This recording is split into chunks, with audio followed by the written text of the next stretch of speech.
Hey, what's up guys? So today I want to dive directly into making our own neo-soul chord progressions. How can we get those awesome extensions into our chords? How can we stick those amazing landings that have this kind of reharmonized sound? We're going to talk about answering those questions and more right now. Let's get right into it. So trick number one, and this is an incredibly important one, is to avoid obvious landings or obvious cadences when you're playing a melody. So the most common and most obvious cadence, in my opinion, is 5-1. And that's because it is the most powerful cadence that you can possibly use in music. And it's been a part of our music for so long that we've all grown extremely accustomed to it. So let's take an incredibly simple melody here. We're literally just going from G down to F. And the G is going to be part of our first chord, and the F will be part of our second chord. So let's say our first chord is B flat 13. So our G on top, the melody, becomes the 13 of this chord. Now the most obvious thing we could do would be to go to E flat major. So we play this chord and the F becomes the 9 in E flat major. So that is a 5-1 cadence. B flat is the 5 of E flat major, right?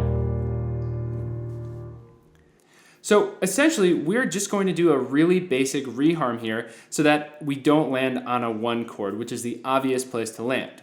So let's keep the B flat 13 as is, but my question to you is, what chords could we change out for the E flat major? So we still want to have an F in the melody. Well, we know that there is an F in D minor. We know that F is also in G minor. It would be this flat 7 in G.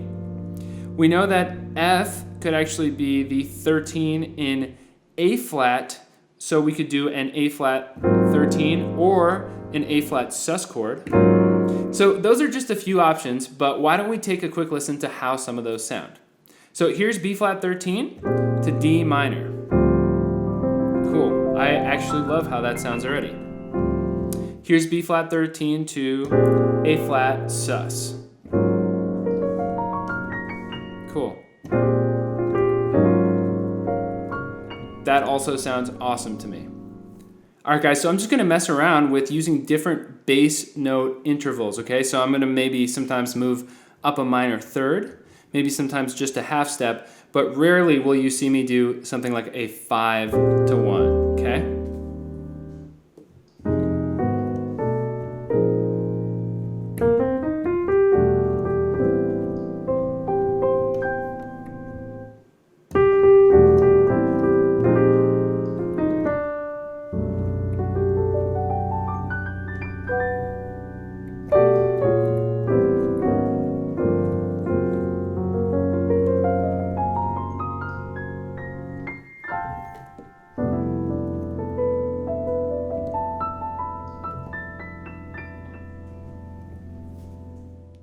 So I encourage you guys to experiment with some of this simple reharmonization of a melody, but the main trick here is if you are coming up on an obvious landing chord, switch it out for something else and see if you can't start to hear more interesting landing points. So trick number 2 when coming up with these neo-soul progressions is avoid the circle of fifths when possible.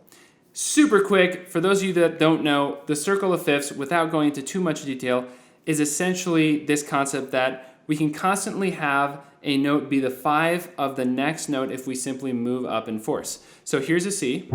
C is the 5 of F, which is the 5 of B flat, which is the 5 of E flat, which is the 5 of A flat. So we can constantly move progressions in that way. And jazz is largely made up of progressions that are based in this circle of fifths. So I want to show you guys a couple different ideas for how we can move our chords around.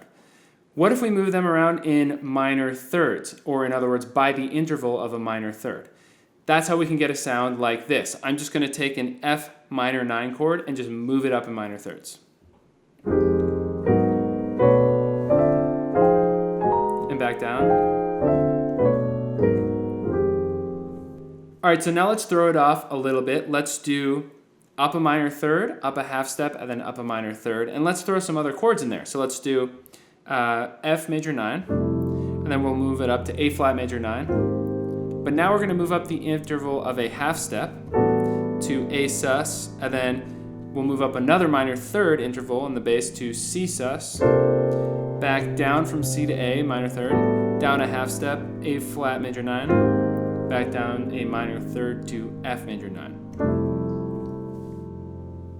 So try moving around your chords in specific intervals and see what kind of sounds you find. It's a really fun way of coming up with interesting progressions and kind of bending your brain to move to places you might not have originally expected. Really quick, guys, before we move on, I've got to do that weekly product shout out, of course. So for those of you that haven't checked it out already, I just put out 20 Neo Soul improv exercises, and in those exercises you will find a lot of this type of material. They're made up of progressions, they have inflections, and also stuff to challenge your technique. So if you haven't checked that out, make sure to check it out at jazzpianoconcepts.com/store. Every single sale really helps support me so I can keep making these free tutorials for you guys, and I love doing it, so thank you guys so much for checking out those products. All right, trick number 3 is to actually harmonize a melody all with the same single voicing. But what you're doing is you're just moving that voicing to different keys. So for example, let's say that we have E flat as our melody note, okay? I'm going to make this chord F minor 11. And I actually love this voicing. I'm going to give you guys one of my favorite voicings here. So it's 1, 5, 9, flat 3, 11, and then on top here we've got the flat 7. So let's say that our melody is E flat, G, F, A flat, G. Really simple, boring melody. Okay?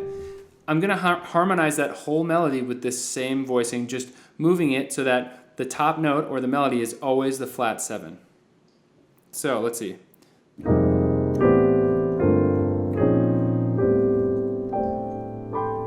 Beautiful already. It's so easy. We just made this simple, boring melody sound really cool, sound totally reharmonized. I'm going to do it for you guys one more time.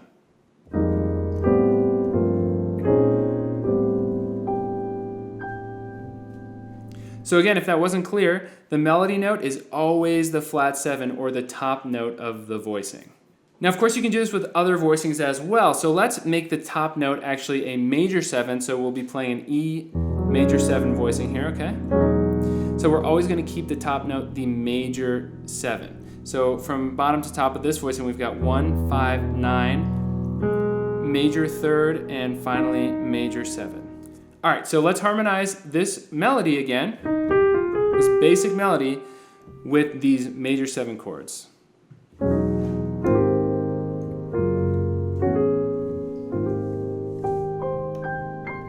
Again, it just sounds super pretty, and it's a great way of coming up with a beautiful progression and harmonizing a melody and getting that awesome neo soul sound.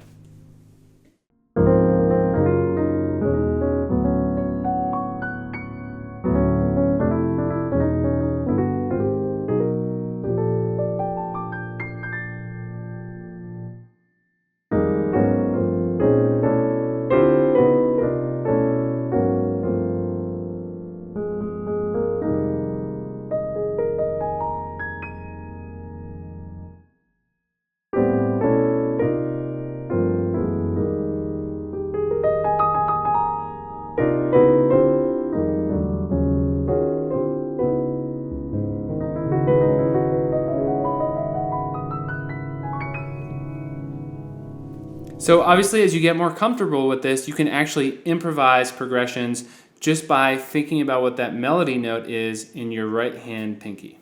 All right, guys, so be sure to mess around with these things because it takes time to get these under your fingers, being able to take a melody note and move a voicing around as much as you want with it. But once you can do it, it's just so fun and so liberating, and you can come up with these awesome progressions that even you yourself weren't expecting. And the more you do it, you actually start to really hear them as well. So take the time, practice these things. Honestly, these are so fun to practice that I kind of practice some boring stuff, and then when I'm getting a little tired, I'll move into practicing one of these things that I talked to you about today. As always, guys, if you've enjoyed this lesson, please click the thumbs up to help me move up in the YouTube algorithm. And of course, if you're new to the channel, please consider clicking subscribe and clicking the bell to turn on notifications. I've got tons more videos like this coming up, so I don't want you to miss any more videos. All right, guys, thanks so much, and I will see you next time.